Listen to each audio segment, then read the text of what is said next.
So today we're going to be learning about Learning Target 11, which says I can explain why certain systems have infinitely many solutions or no solution and identify them.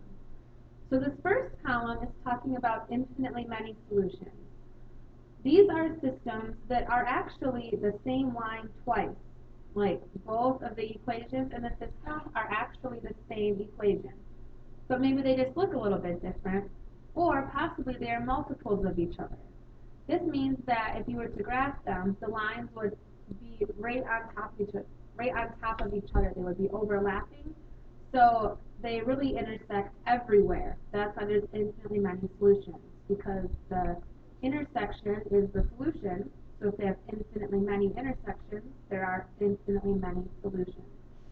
So some examples of what this looks like if you're just looking at an equation are, you could maybe have y equals 2x plus 3 and y minus 2x equals 3.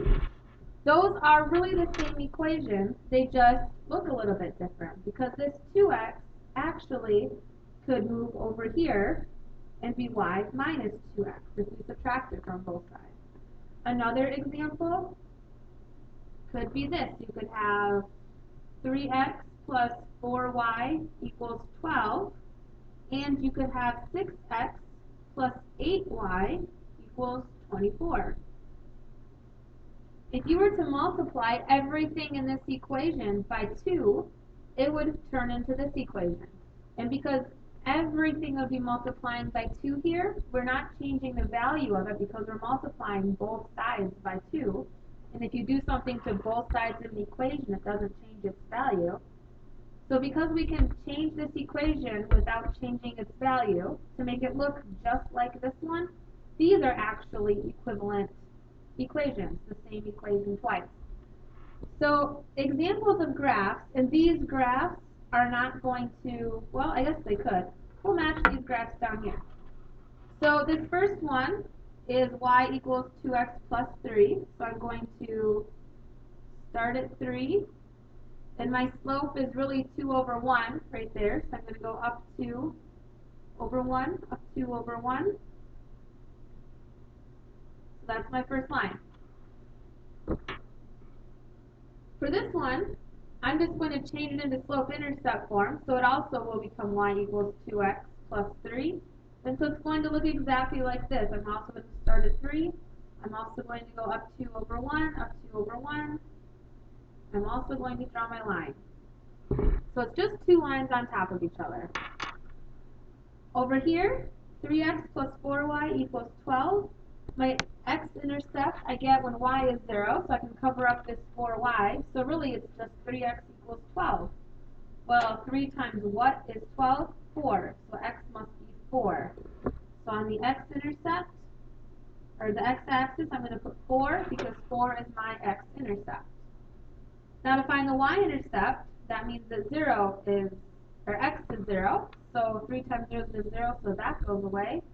4 times 3 would give me 12, so my y-intercept is at 3. So there is that line. Now let's come down here.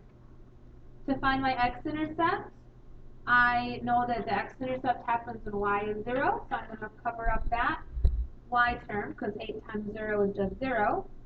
And 6x equals 24, that means x must be 4, because 6 times 4 would give me 24. So that's my x-intercept there. Now to find my y-intercept, I put 0 in for x. So I'm going to cover up the x term, and 8 times 3 would be 24, so I put a dot on 3 on the y-axis. And as you can see, it's the same line twice. So infinitely many solutions happens when you actually have the same line 2 times on top of each other. No solution happens if we think about the fact that the solution to a system of equations happens when the two lines intersect, and if there are no intersections, that means there's no solution. So in order for two lines to have no intersections, that means they must be parallel, which means that it's actually the same, or they have the same slope. So two examples could be y equals 2/3 x plus 1 and y equals 2/3 x plus 4. They just need to have the same slope, and as long as they have the same slope, they're parallel, and that means they'll never intersect.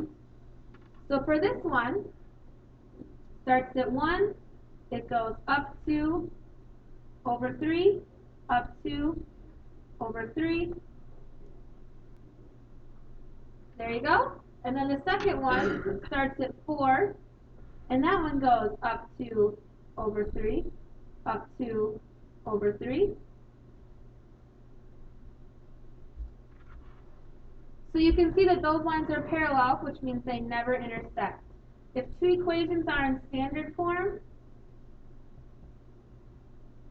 that are parallel, it would look like this.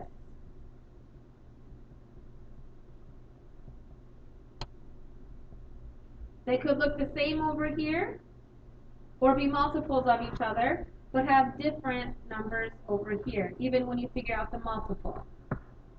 I'm not going to graph these two, but I'm just going to draw another example of a system of equations that is parallel. That's not a very good one because it looks like they actually are going to cross. Should probably do more like that. But as long as they're parallel and they have the same slope, that means they're not going to cross. This does not match those. Okay? So that's all for Learning Target 11. Thanks for listening.